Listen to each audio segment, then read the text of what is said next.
निर्माण होताना पाहायला मिळतोय. यंदाचा गणेशोत्सव डीजे मुक्त असणार का परमिशन सहित डीजे वाजणार?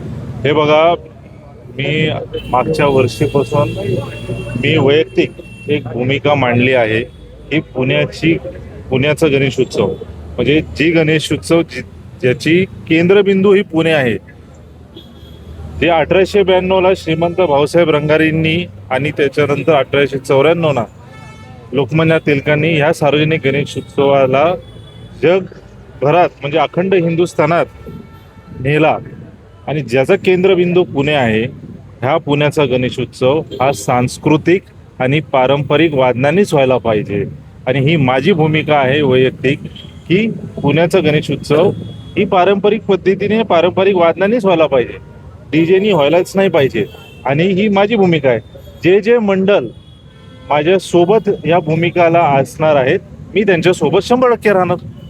या ठिकाणी किती ढोल पथक असणार आहेत, किती वादक असणार आहेत याच्यावरती देखील चर्चा देखील सुरू आहे. त्याबद्दल काय सांगेल? नाही, ती आता बघा किती पथकं लावायचे, किती संख्या काय आहे ती पोलीस प्रशासन दरवर्षी नियम जाहीर करतात. ती मंडळांशी बोलून पथकांशी बोलून किंवा ढोल महासंघांशी बोलून ती जाहीर होईल. पण मला आणि वैयक्तिक मला 100% वाटतं की पुण्याचा हा गणेशोत्सव हा डीजे मुक्त पाहिजे आणि सांस्कृतिक आणि पारंपरिक पद्धतीने साजरा व्हायला पाहिजे. तुम्ही म्हणताय की पुण्याचा गणेशोत्सव हा डीजे मुक्त पाहिजे, तुम्हाला असं का वाटतं डीजे मुक्त? कारण अनेकांची मागणी आहे की डीजे पाहिजे, तुम्ही अशा आहात की तुम्ही म्हणताय की डीजे नको आहे. का नेमकं कारण काय, तुम्हाला काय वाटतं? हे बघा, तुम्ही 2 बेस 2 टॉप म्हणताय किंवा डीजेचा विरोध काय आहे? कारण मी आधी पण बोललो ना, जिथून सुरू झाली गणेशोत्सव ही पुण्यातूनच झाली. त्या काळात जेव्हा सुरू झाली ती ब्रिटिशांच्या लढ्याच्या विरोधात झाली. त्याच्यानंतर तुम्ही 2005-2006 पर्यंत बघा, वेगवेगळे आर्काईव्ह मध्ये क्लिप करा, गणेशोत्सवची मिरवणूक ही नाही झाली का पारंपरिक वादनाने? 100% झाली. 2006 पासून ही डीजेची गालबोट लागली आहे या गणेशोत्सवात आणि ही गालबोट लागल्यानंतर डीजेची त्याच्यावर तुम्ही स्वतःच बघता की कुठल्या प्रकारची नृत्य होती, कुठल्या प्रकारचे गाणे विसर्जन मिरवणुकीत लागतात. आज मंडळात किती कार्यकर्ते असतात? 50, 100, 200. हा, पण त्या डीजेच्या समोर किंवा ते साऊंडच्या भिंतीच्या समोर हजारोनी युवक आणि हे सगळे नाचतात. पण कुठल्या गाण्यावर नाचता तुम्ही? देवासमोर कुठली गाणी लावताय? हा, तुम्ही भक्तिगीत तर लावत नाही, तुम्ही अश्लील गाणे लावतात, अश्लील नाच करताय. ही आपली संस्कृतीच नाहीये आणि ही आपली परंपराच नाहीये. म्हणून पुण्याचा गणेशोत्सव हा पारंपरिक पद्धतीनेच व्हायला पाहिजे आणि डीजे मुक्त व्हायला पाहिजे. आणि जे जे लोक, जे पुणेकर आणि जे गणेश मंडळ ह्या संघर्षासाठी आमच्या सोबत असणारे, मी 100% त्यांच्या सोबत राहणार आहे. किती किती मंडळ तुमच्या सोबत आहे? तुम्ही म्हणता की जे तुमच्या सोबत आहे. आज माझ्या सोबत म्हणजे जे मंडळ आमच्याकडे आहेत, जे माझ्या सोबत आहे, आज कमीत कमी 150 ते 200 मंडळ हे पारंपरिक वादनांनी पारंपरिक पद्धतीने साजरा करत आहेत. ते मंडळ आहेत. त्याच्या व्यतिरिक्त अजून मंडळ आहेत जे सोबत आहेत.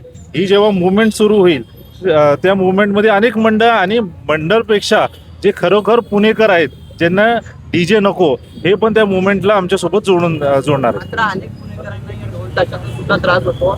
मिरवणुकीमध्ये शेकडोनी ढोल वाजतात, ताशे वाजतात, त्याचा देखील त्रास होतो. ज्यांना हृदयाचे त्रास असतील अशा अनेकांना धडकी बसलेली आहे. मला वाटतं ढोल ताशाच्या याच्याने कुठल्याही हृदयाचा त्रास होत नाही. कारण त्याचं कारण आहे, जेव्हा ढोल ताशा वादन सुरू होती, ओके, जेव्हा मिरवणुकीला सुरू होती, जे आम्ही ढोल ताशाच्या भाषेत बोलू, कारण एक वादक पण आहे की पहिली आवर्तन जेव्हा वाजवतात ते खूप जोराने आणि ताकदीने वाजवतात प्रत्येक वादक किंवा पथक.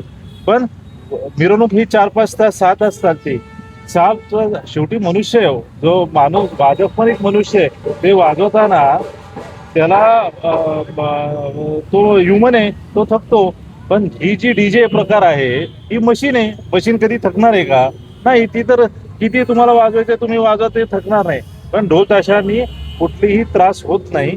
आणि ढोल ताशा पथकं, सगळे पथकं, त्यांची जी डेसिबल आहे किंवा ते मर्यादा आहे साऊंडचं, ते पालन करूनच ते वादन करतात. सर, परवा एक मिटिंग झाली होती महानगरपालिकेत गणेश मंडळांचे, काही पुणेकर पण होते. असा एक आरोप करण्यात आला. आरोप म्हणजे एक म्हटलं आलं की तुम्ही जे झोन 1 मध्ये पोलिसचं नाव न घेता असा आरोप केला गेला की ड्रोन मध्ये पोलिसांवर दबाव टाकून हे घेत आहे डीजे मुक्त आहे. काय हा प्रश्न पीडितांमुळे हे काय महानगरपालिका हा, तुमचं काय याच्याबद्दल असं इनडायरेक्टली तुमच्यावरून बोलणं. हे बघा, मी स्पष्ट सांगतो, जे जे मंडळांना वाटतं, मी आजही म्हणतोय की आमची भूमिका ही स्पष्ट आहे, ही स्पष्टच राहणार आहे की आमची भूमिका ही डीजे मुक्त गणेश उत्सव व्हायला पाहिजे, ही आमची भूमिका राहणार आहे. दुसरी गोष्ट, पोलीस प्रशासन जी आहे ती एक स्वतंत्र इंडिपेंडेंट बॉडी आहे. आमचं जे काम आहे ती इंडिपेंडेंट आहे. प्रशासनाला माहिती आहे त्यांचे नियम काय आहेत, लॉ अँड ऑर्डर सिच्युएशन काय, त्यांची नियमवाली काय आहे, ही पोलीस आणि प्रशासनाला माहिती आहे आणि त्यांना कोणी सांगायची गरज नाही. ते इंडिपेंडेंटली त्यांची काळजी जे एन्फोर्स करायचे ते करते. ठीक आहे. सर